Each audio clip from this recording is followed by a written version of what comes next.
Hello, and welcome to this 57th episode in my series titled Questioning Woke Psychotherapy.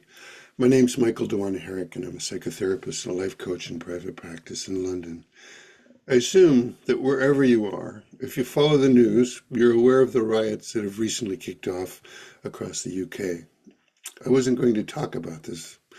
At first, I thought it had little to do with psychotherapy, but with some reflection, I realized that these riots are the kind of real-world events that can have a profound impact on people, psychologically, emotionally, interpersonally, and for some, physically. Things like this get talked about in therapy. People need to find a way to understand these things and cope with how they're impacted, whatever position they happen to occupy. As therapists, we need to be able to engage with our clients, whatever their experience or point of view. So in this video, I want to explore multiple points of view regarding these riots. Maybe you've already made up your mind. Maybe you've chosen your perspective and your narrative. I imagine what I have to say could ruffle everyone's feathers, whatever team you're rooting for. But please stick with me. I believe we need to find a way through this that fosters more unity and less division. What I have to say represents my own process of trying to make sense of it all, and I don't claim to have all the answers. Before I say another word, let me be clear. I condemn these violent riots. I believe they are both wrong and stupid. I'll say more about this later. I say this because it's what I think and feel. I also say it because our Prime Minister, Keir Starmer, has promised that anyone involved with these riots will face the full force of the law, including anyone who has contributed online to inciting the riots. Because I will be exploring the legitimate reasons for the anger that is spilled into violence, I don't want that to be misconstrued as condoning or inciting it. By the way, I felt the same way about the BLM riots in the summer of 2020. And also, by the way, Keir Starmer took a knee for those riots while condemning the current riots as, quote, far-right thuggery. What about far-left thuggery? Starmer condemns one while paying reverent tribute to the other. He does this while denying two-tier policing, which I'll say more about later. I think this kind of thing speaks volumes to why so much anger is built up in so many over time. As you may know, the trigger or flashpoint that set off these riots occurred when, on July 29th, a 17-year-old male entered a Taylor Swift-themed dance class in Southport and murdered 3 young girls with a knife. The girls were ages 6, 7, and 9, a gruesome and appalling act, causing more grief than can be comprehended. Others were injured and in critical condition. This young man's identity was not disclosed initially, as he was still a minor, at least for 6 more days. Subsequently, the judge decided to release his identity. His name is Axel Rudakubana. This decision was based on his nearness to the age of 18 and the upset generated in many by withholding it. This young man was born in Cardiff, Wales, his parents having immigrated to the UK from Rwanda before his birth. It appears that the initial withholding of his identity did cause a reaction from many people who have believed that the identities of immigrants, particularly Muslims, have been historically withheld due to the fear of provoking racist reactions in the public. So it was assumed that this was another instance of this, and that the killer must be Muslim. While perhaps understandable, this assumption was a huge and tragic mistake. For one thing, the population of Rwanda is 92% Christian. We still don't know much, and we still don't know more about this young man. Given this much information, is it accurate to characterize the rioters as racist? On the surface, this conclusion is understandable. False assumptions were made about the murderer that were not based on specific information about him as an individual. So what was it based on? Was it known that he was black? Did this alone, the color of his skin, cause the reaction? That would seem to be a logical assumption. While this may be true for some of those who rioted, I don't believe that it was the focus. It was the assumption that he was an immigrant and or a Muslim.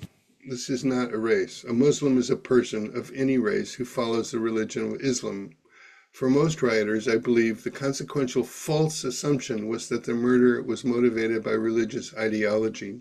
For anyone who studied the life of Muhammad, the history of Islam, and the Quran, fear of the violence that it can produce is not a phobia, as we have persistently been told. Obviously, this doesn't apply to all Muslims, but it does apply to many. In my opinion, these riots were not primarily motivated by racism or Islamophobia. They were motivated by premature and, as far as we know, false assumptions about the murderer.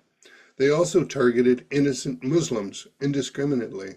Again, the riots are wrong and stupid, which isn't necessarily the same as being far-right and racist. Thuggery, however, is an appropriate word. The murder of these 3 girls was just the trigger for the riots. There have been many other events preceding it that I believe are significant contributors. I'll name just a few.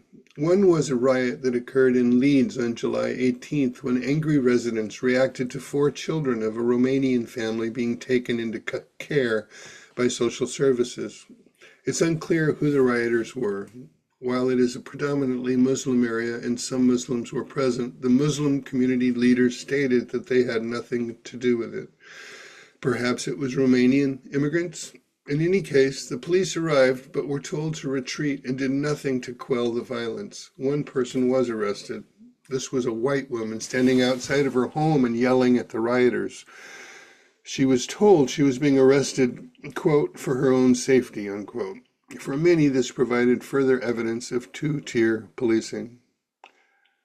Another event happened on July 23rd at the Manchester airport when police were called to respond to a fight that erupted between 2 passengers on a Qatar flight. As the police were attempting to make an arrest, a female officer was attacked and was hit in the face by the subject, breaking her nose. A video is released of the subject being subdued and kicked in the head by a police officer. The assault on the female officer was not initially shown or reported. The subject, who was kicked in the head, and his brother, who was also being arrested, were released due to this police action. What a mess.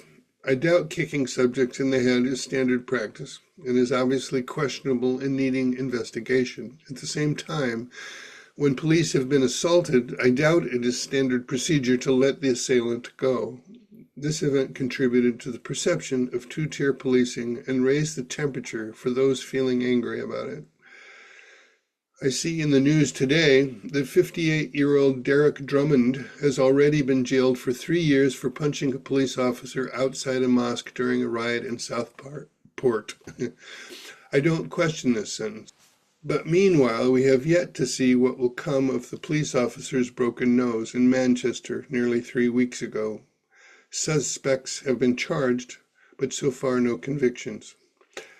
I believe many are waiting to see what happens and whether or not, as Starmer insists, policing is, quote, beyond fear or favor, unquote. If you're liking this video so far, please give it a like. If you haven't yet subscribed, please do. It'll help my channel grow, and I'll greatly appreciate it. Also, please share this video with a friend and leave a comment. If you don't agree with me, let me know why. Okay, back to the topic. Another significant event was the march and protest in London on Saturday, July 27th, led by Tommy Robinson. I'm not sure what the march was officially called, but it seemed those who participated would call it a Patriots March for those who love their country and are opposed to mass, unvetted immigration. Robinson claimed that 100,000 people showed up. The mainstream media unanimously characterized it as a far-right gathering, with suggestions that participants were racists, despite the presence of people of all races. The march and protest were peaceful.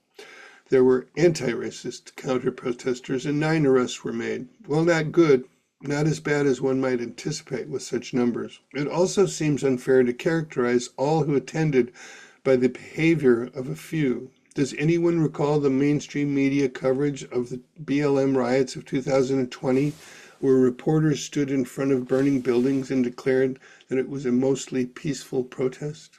There were several speakers at Trafalgar Square that day, but the main event was a screening of a documentary film made by Tommy Robinson titled Silenced. In this film, he provides evidence that challenges the narrative around an incident that occurred at a school in Huddersfield between a Syrian refugee teenager and a white boy of the same age. Long story short, a video was posted of the white boy holding the Syrian boy down on the ground and pouring a bottle of water in his face. The interpretation was that this was straight up racist bullying. This young white boy and his family received death threats and had to relocate. Actually, Robinson put them up for a spell in his own home.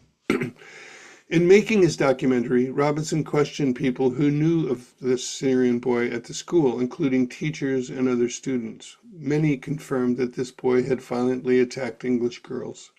Robinson asserted that this is what motivated the other boy's behavior and not racist bullying. A libel suit was brought against Robinson by the Syrian boy's family, and Robinson lost the case. He was then banned from showing his film, which provided evidence and told a different story. Okay, back to Trafalgar Square. This film was shown on a large screen. Also, the film was made available to watch on X, formerly known as Twitter. At this point, probably many millions of people have watched this film, and no doubt it has had an emotional impact. Could it be that this is why it was banned, and not because it was false? I believe that is very possible, and that millions of other people think so too. As you may know, just after the march, Robinson was arrested on some charge related to terrorism because of violating the ban on showing his film. He was not detained, but free to go with a pending court date in October. He then shortly left the country on a planned holiday to Cyprus, or maybe it was Spain, with his family. This was reported as him fleeing the country, which is simply false, just one of countless lies told about him by the media. There's talk about extraditing him from Spain based on the belief that he is behind or somehow incited the riots. Meanwhile, the media doxed him by disclosing his location and providing photos of his children, and BBC journalists were sent to the hotel where he was staying. Tommy Robinson is a controversial figure. He's like anchovies. People either love him or hate him. The media have repeatedly lied about him and misrepresented his views. I've paid some attention to him for the past 10 years and listened to what he has had to say, despite being told he is an evil sack of monkey dung. Love him or hate him, I believe he is sincere when he says his main criticisms are of Islam, not Muslims, and not of any race. He loves his country and its culture, and he feels the British way of life is threatened by mass migration. Having grown up in Rotherham, he witnessed a massive influx of Muslims to his community, some of whom were and are Islamic extremists. He also became aware of Muslim grooming gangs that were raping thousands of young girls in Rotherham, Rochdale, and elsewhere in the UK. When he tried to bring this to the attention of authorities, he was ignored and labeled a racist. The police did nothing. The justice system did nothing. The media wouldn't cover the story, but they would continually frame him as a far-right racist for bringing it up. He then started the English Defence League, or EDL, as a movement to challenge Islamic extremism and excessive unvetted immigration, and to promote patriotism. When the membership of EDL grew, it attracted members who were white nationalist racists. Robinson disavowed these members and left the EDL because of it. The EDL then ceased to exist about 10 years ago. This hasn't stopped the mainstream media from saying that his march and the riots that have kicked off since are the activity of the EDL, nor have they bothered to mention Robinson's disavowal of the EDL. Few have seemed interested in the truth. So, these are just some of the things that preceded the riots. These recent events and others that I haven't recounted stand fresh in the consciousness of those who have long felt unheard. Whether indigenous white English people or fully assimilated immigrants of all races and religions who love this country, millions of people feel they have not been listened to. They have been demonized as far-right racists and their concerns ignored. They apparently are supposed to be ashamed of themselves, their country, and their love of the English culture and Western values. Now let's consider who shows up for marches, protests, and ultimately riots. There are those who have legitimate grievances and are committed to peaceful, even if loud, protest. There are always those who show up with extreme views and violent intentions. For Robinson's march, this was mostly, and with considerable foresight and planning, kept to a minimum. Still, there will be the guy with the swastika tattoo who shows up and be used as an icon to characterize the whole thing. The main thing that united those in the march was a love for their country. It was patriotism, not Nazi fascism. Along with this, there is the wish that all who share this, regardless of color or creed, come together in unity. I believe there is a healthy expression of ethnocentrism. All cultures need a bit of this to hold together and preserve their group identity. But when there are complaints about subcultures that do not share a love of the country or its basic values and who do not wish to assimilate, these complaints are branded as racist and xenophobic.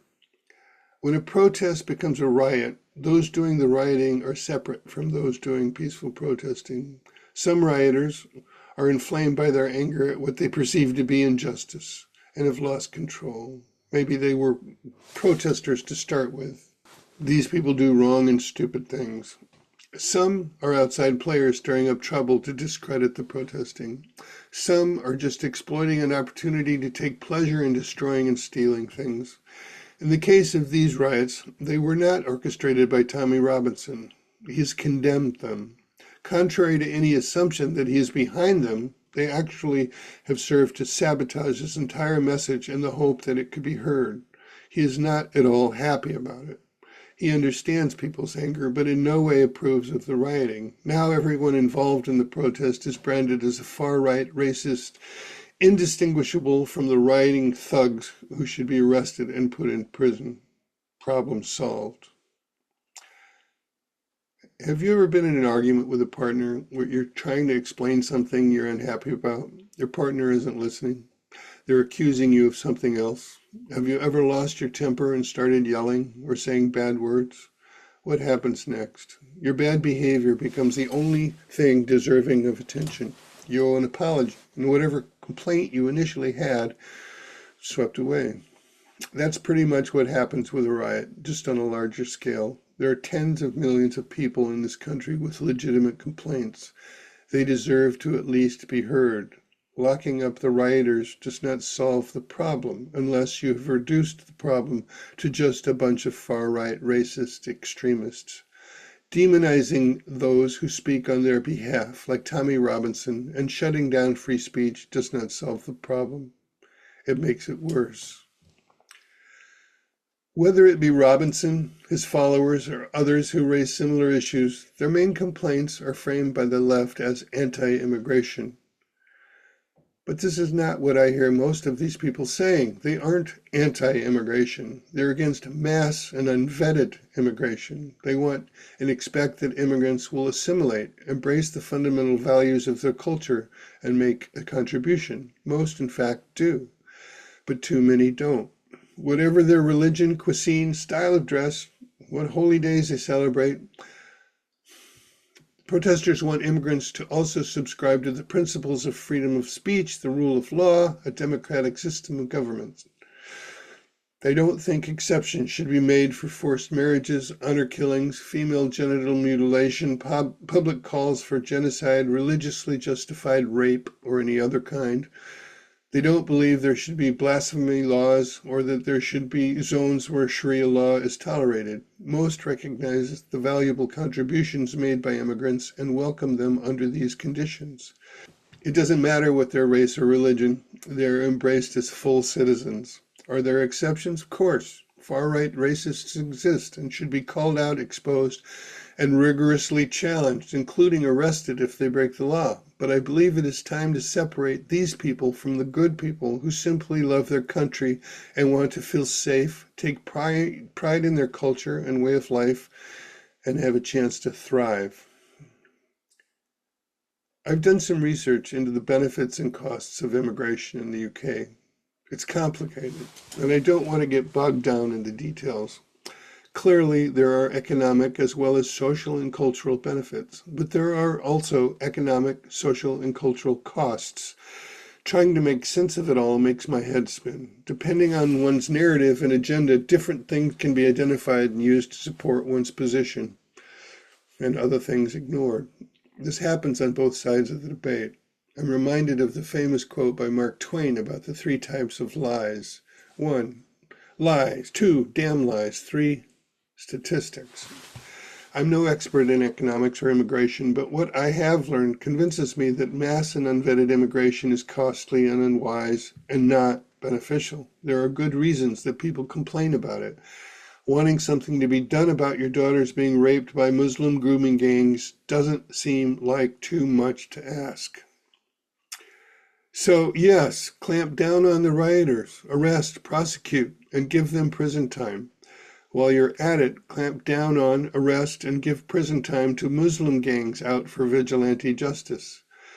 Something that mainstream media is not covering. Don't excuse their behavior like MP Jess Phillips, who, serving under the Secretary of State, blamed the behavior of these gangs on misinformation spread by far-right agitators. Arrest rioters, and not the people yelling at them, like in Leeds.